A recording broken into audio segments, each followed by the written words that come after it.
So Enugu State is officially a state that should enjoy the 13% derivative that every single state that produces oil enjoys.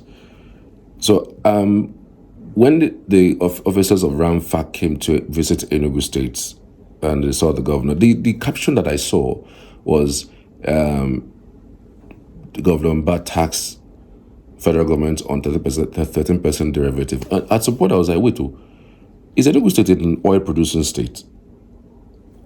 Or is that something that I don't know? Do you know, I went back to check and I asked a few persons, and they said actually that from way back in 2022, that there was a report that came out, because before any state is designated, a state that produces oil, there's a process that there's some departments, MDAs, and government parastatals that would come and verify, release their reports, and then get back to the state.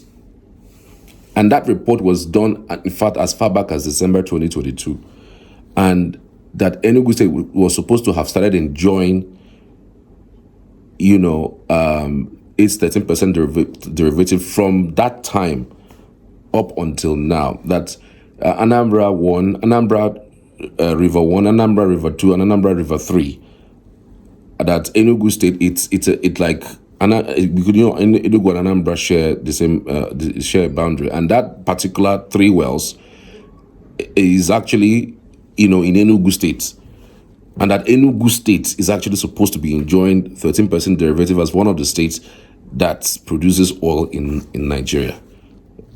I was stunned. I was like, geez, more monies for Enugu State, man. 13% derivative is huge, and the governor was really tactical, and he was able to slit that through when they came in, and they said, look, guys, please, as much as possible, it is your office that actually disburses these monies.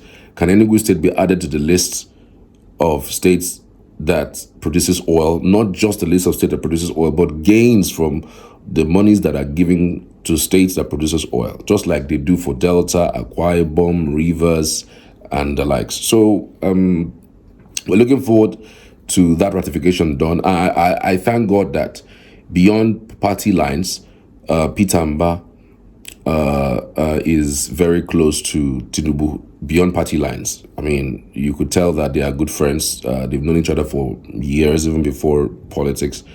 And so you could tell that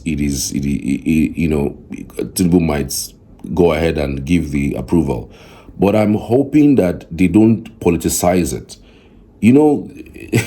We've seen how politics can go in this country. Who knows? They might tell him, okay, we will give you the 13% derivative. We will add your state to the list. But if you don't join APC, we won't give it to you. It's possible. Because what has happened under Buhari in 2022, why didn't they put Enugu State in that list? That's the truth. Why didn't they put Enugu State in that list as far back as that time? And now this is 2025. Since 2022 up until now, Enugu has not received a dime from the 13% derivative. Who knows that they can play politics with it? They'll say, okay, guy, if you must enjoy this 13% derivative that we're paying, jump over to APC. That's the only way we'll start paying you the 13% derivative. But this is Nigeria. And they will do it and even dangle it in your face. Nothing you could do. So, and sometimes when you see some of these governors taking decisions, you'll be wondering, why are they taking this kind of decision? It's things like this.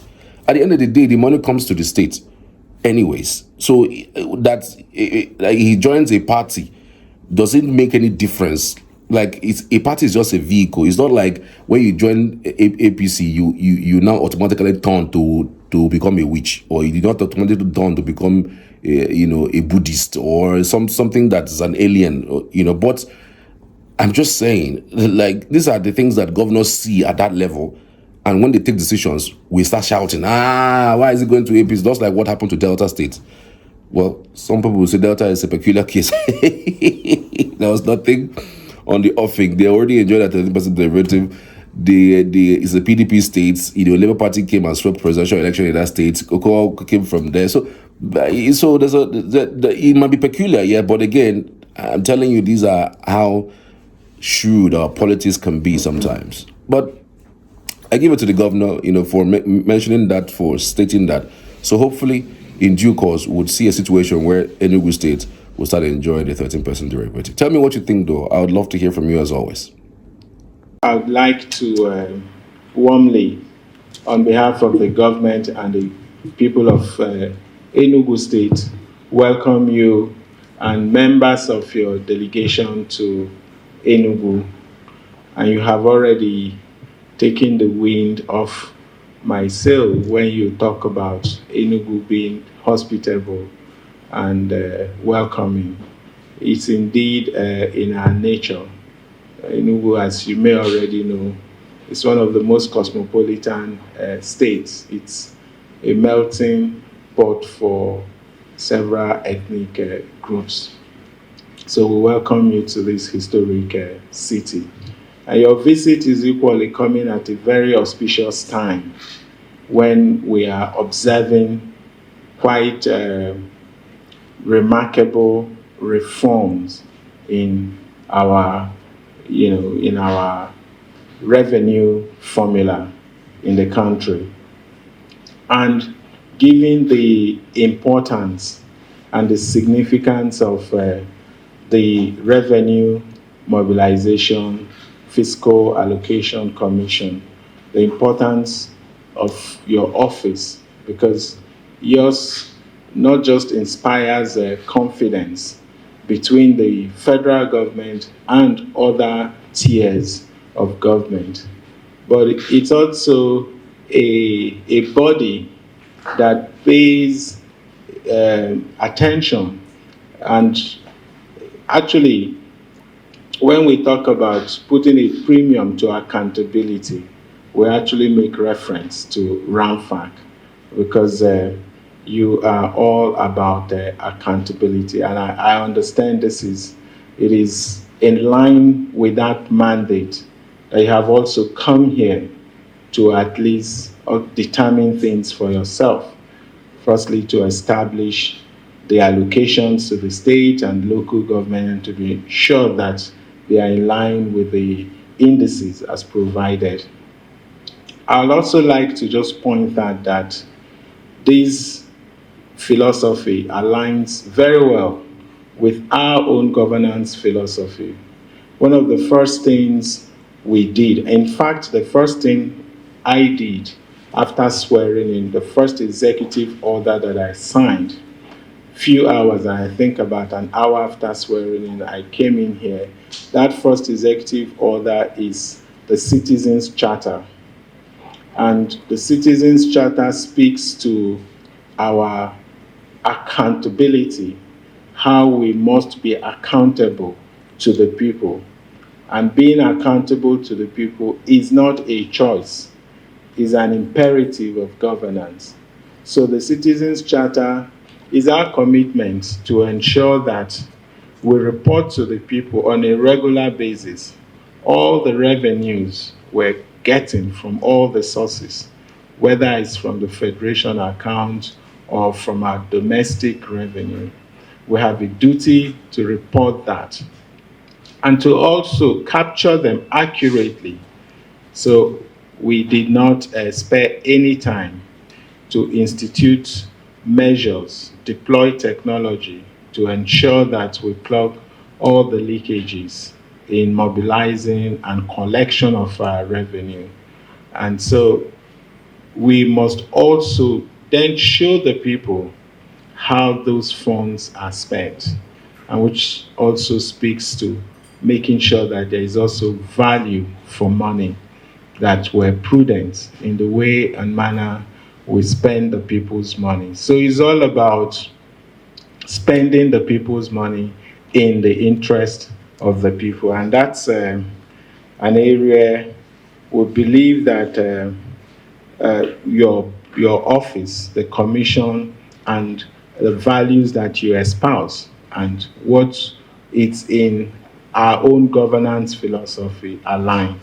So we are also happy to report that since we assumed office, we've been able to mobilize and our domestic revenue, and we've been able to grow that more than 400%.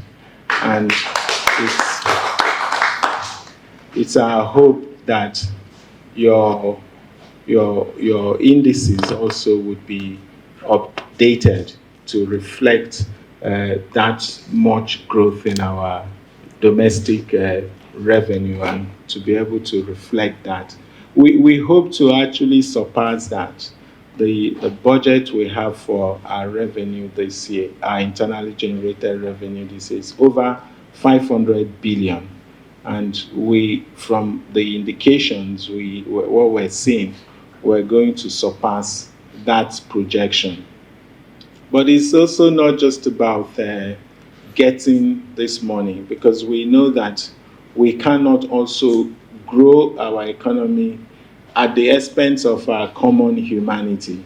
So a lot of the allocation too are also dedicated to addressing the challenges we have in our social services, and which is why, as you must have noticed, where our development model is all inclusive, making sure we get down to the grassroots. So, which is why we are building the smart green schools across the 260 electoral wards in Enugu.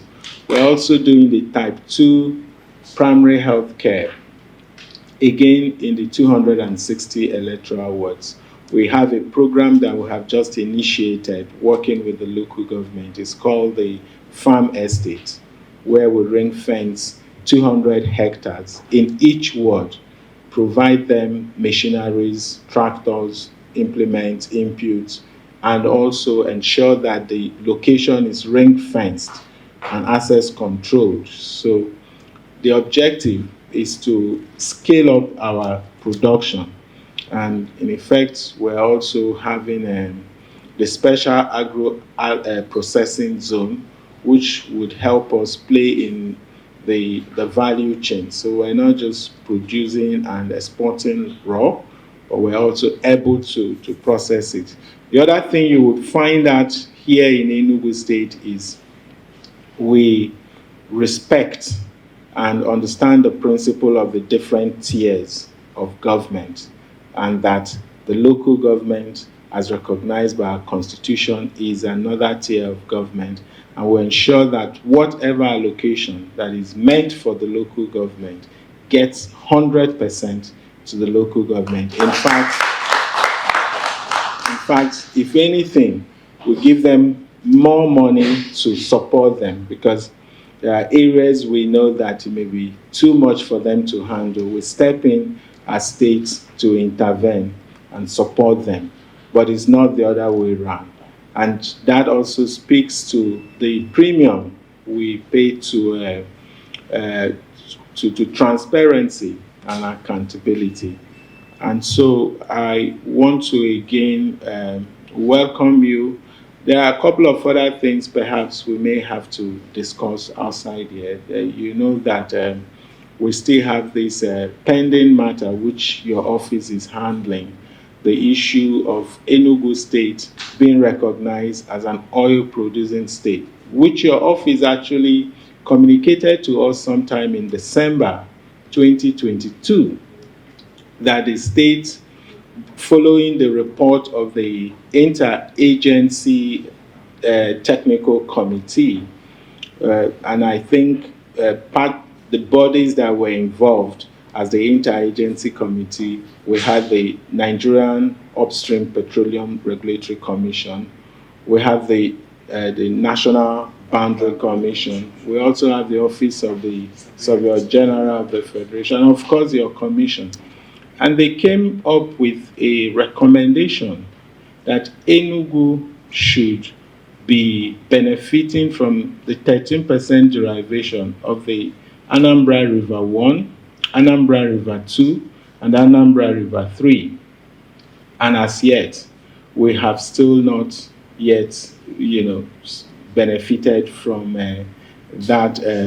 those fields and those wells. So it is our hope that your office will put the necessary machineries in motion to ensure that we begin to benefit from that. And we're happy to, if there are other things required from us to do or documents to provide, we're more than happy to do so. But we cannot thank you enough. I would urge you not to only work while you're in Enugu, also try and take out time to savor the experience of Enugu, this hospitable experience. And again, our culinary delights. You must make sure you eat abacha and ogba, so that you can talk about it. Thank you very much, and once more, welcome to you.